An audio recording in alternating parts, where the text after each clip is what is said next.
הרופא. התחיל? זה יפה. בוא, אני אתקן לך את השם.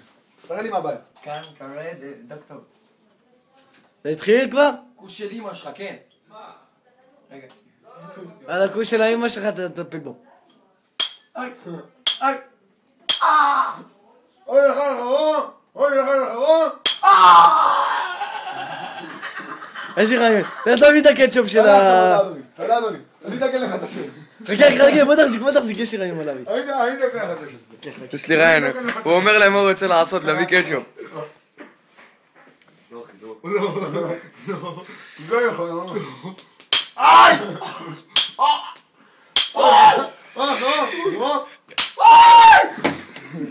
קח בוצה לדודי. הנה עם הקטשופ. צ'ב בוצה ויצחק. לא צריך, זהו, אני לא מתקן שלנו. לא. וואלה, השם שלי בסדר. תזקן את השם שלי.